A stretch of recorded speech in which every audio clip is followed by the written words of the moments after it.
Assalamu alaikum students. I hope all you are fine. Today we are going to start a new topic, that is unit number 12. Chapter name is sound and page number 98. What is sound?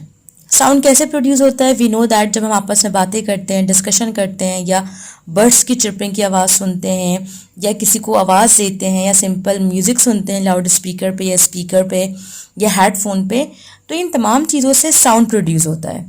Sound कैसे produce होता है? Due to the vibrations. Vibrations क्या होती हैं? Simple किसी भी particles का आपस में मूव होना, आपस में टकराना, उससे क्या होता है? वाइब्रेशन पैदा होती है. सिंपल हमें आवाज़ कैसे सुनाई देती है? कोई भी वाइब्रेशन हमारे एयर को, यानी हमारी जो कान के बाहर जो आपके पास एयर है, जो इन्वायरमेंट है, सिंपल उसको शेक करती है एयर को, और वो एयर जो है वो एंटर होती है हमारी एयर में जाकर और हमें आवाज़ जो है वो सुनाई देती है. यानी अदर वर्ड्स आप ये कह सकते हैं, सिंपल सेकंड एग्जांपल, आप स्टोन को जैसे ही वाटर में फेंकते हैं तो पानी के अंदर जो है एक सर्कुलर वेव बन जाती है, और वही सर्कुलर वेव वाइब्रेशन कॉज करती है, और in the result of the circular wave it cause a sound, और आपको उस स्टोन के अंदर जाने की आवाज़ सुनाई देती है पानी में. तो सिंपल यही मैकेनिज्म होता है साउंड के प्रोड्यूस होने में. अगर वाइब्रेशन बहुत ज़्यादा स्ट्रॉन्ग है तो आपको साउंड बहुत ज़्यादा स्ट्रॉन्ग सुनाई देगा, लाउड सुनाई देगा, और अगर वाइब्रेशन बहुत ज़्यादा वीक है तो आपको जो भी आवाज़ होगी बहुत ज़्यादा हल्की और आहिस्ता सुनाई देगी. ठीक है. So how does sound travel? Sound कैसे ट्रैवल करेगा? साउंड ट्रैवल करेगा from one medium to another medium. Sound की आवाज़, जो आपके पास साउंड है, उसकी जो पिच होती है, उसकी जो फ्रिक्वेंसी होती है, वो चेंज हो जाती है. कैसे चेंज हो जाती है? सिंपल हम बात करते हैं कि जो पार्टिकल्स होते हैं वो आपस में स्क्विज हो जाते हैं. स्क्विज का मतलब पार्टिकल्स एक दूसरे को हिट करते हैं, और हिट करने से, उनके हिट करने से क्या होता है? एनर्जी पैदा होती है, एनर्जी ट्रांसफ़र होती है. फॉर एग्जांपल यहाँ पे है एक लाउड स्पीकर बना हुआ है. लाउड स्पीकर से बहुत डिफरेंट टाइप के पार्टिकल्स यहाँ पे निकल रहे हैं. कुछ पार्टिकल्स आपस में टकरा रहे हैं और स्क्विज हो जा रहे हैं. अब वो टकराने से क्या हो रहा है कि एनर्जी ट्रांसफ़र हो रही है, और एनर्जी ट्रांसफ़र होते होते ये वेव की फॉर्म में आप तक इसकी आवाज़ पहुँच रही है. अगर कोई खाली होगी कोई जगह, यानी फॉर एग्जांपल जैसे एम्प्टी स्पेसेस होते हैं जिसको हम वैक्यूम कहते हैं, तो खाली जगहों पे कभी भी साउंड प्रोड्यूस नहीं होता. ठीक है. साउंड प्रोड्यूस कहाँ पे होगा? डिफरेंट स्टेट्स ऑफ मैटर में साउंड प्रोड्यूस होगा. For example solid, liquid and gases. अब मैं आपसे सवाल पूछूंगी कि कौन सी स्पेस में सबसे ज़्यादा आपको साउंड सुनाई देगा? तो सिंपल सॉलिड में, क्योंकि सॉलिड के पार्टिकल्स बहुत ज़्यादा नियरेस्ट होते हैं, क्लोज होते हैं आपस में. तो जैसे ही इनको ये आपस में टकराएंगे तो इनके टकराने से ज़्यादा वॉइस पैदा होगी, ज़्यादा साउंड पैदा होगा as compared to liquid, as compared to gases. Gases के पार्टिकल्स भी आपस में टकराएंगे, यहाँ से भी साउंड पैदा होगा, लेकिन इसकी जो इंटेंसिटी होगी वो सॉलिड की इंटेंसिटी से थोड़ी कम होगी. सेम ऐसे ही गैसेस के पार्टिकल्स भी आपस में वाइब्रेट करेंगे, आपस में टकराएंगे, लेकिन इनके अंदर जो साउंड की इंटेंसिटी पैदा होगी वो सॉलिड और लिक्विड दोनों से कम होगी. ठीक है. तो इसका मतलब लिक्विड, सॉलिड, गैसेस सब में साउंड इंटेंसिटी होती है, साउंड प्रोड्यूस होता है. साउंड को हम मेजर कैसे करते हैं? साउंड को हम सिंपल मेजर करते हैं फ्रीक्वेंसी में. फ्रीक्वेंसी जो है वो इसकी एक यूनिट है. तो फ्रीक्वेंसी क्या है? Frequency simple number of vibration. एक सेकंड में किसी भी चीज़ ने जितना वाइब्रेशन किया वो सिंपल कहलाएगा उसकी फ्रीक्वेंसी, और फ्रीक्वेंसी को हम सिंपल हर्ट्स में लिखते हैं. हर्ट्स इसका यूनिट है. Now students, I have some different medium या some different objects या some different states of matter. This is solid. इसको अगर मैं इसके ऊपर पेंसिल मारती हूँ तो इसकी जो साउंड है वो अलग प्रोड्यूस होगी. या फिर अगर मैं ग्लास में जिसमें लिक्विड मौजूद है इसमें मारूंगी अगर आप पेंसिल को, तो इसकी जो साउंड है वो अलग प्रोड्यूस होगी. And here is a rubber.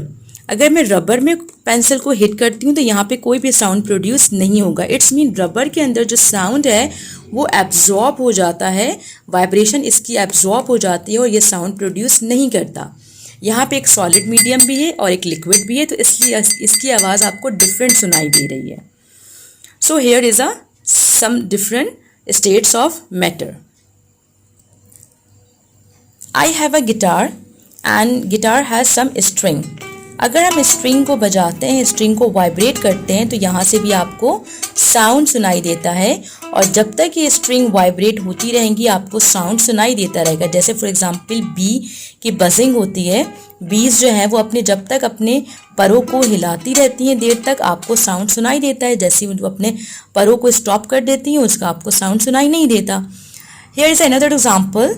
मैंने यहाँ पे रबर बैंड को ग्लास में लगाया है। सिंपल मैं रबर बैंड को जैसे ही इसको यहाँ पर हिट करूँगी, देखिएगा आप इसमें वाइब्रेशन पैदा हो रही है और यही वाइब्रेशन क्या कर रही है। Now move towards the another topic of this chapter that is pleasant and unpleasant sounds. Pleasant sound क्या होता है? वो तमाम साउंड जो कि आपको डिस्टर्बेंस कॉज नहीं करते, रेगुलर पैटर्न में आपको सुनाई देते हैं, that is known as a pleasant sounds. This is simple chirping of birds. और इरेगुलर पैटर्न से आने वाली आवाज़ जिसमें आपको डिस्टर्बेंस फील होती है और आपके कानों को वो आवाज़ बिल्कुल पसंद नहीं आती, that is a unpleasant sound. इसकी एग्जांपल में आप कह सकते हैं नॉइज़। नॉइज़ किसी भी चीज़ की हो सकती है, कंस्ट्रक्शन एक्टिविटी की, जिसमें फैक्ट्रीज़ में बहुत हैवी मशीन्स यूज़ होती हैं, उनके अंदर बहुत हैवी साउंड्स प्रोड्यूस होता है। एरोप्लेन्स की आवाज़ आपको बहुत ज़्यादा नॉइसी लगती है। हाउस होल्ड अप्लाइंसेस में कुछ ऐसी चीज़ें होती हैं जिसकी आवाज़ आपको नॉइसी लगती है।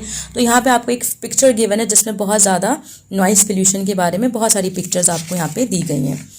The last topic of this chapter that is noise pollution.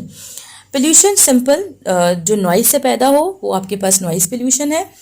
Noise pollution आपके पास कॉज करता है severe effects of the human plants, मतलब इनकी लाइफ को डिस्ट्रैक्ट करता है, डिस्टर्ब करता है, इनकी स्लीप डिसऑर्डर को कॉज करता है, cardiovascular disorder for example heart disease को कॉज करता है। समटाइम्स सीवियर केसेस में ब्लड प्रेशर बढ़ जाता है लोगों का नॉइस की वजह से, शोर की वजह से। कुछ लोग नहीं बर्दाश्त कर पाते शोर को।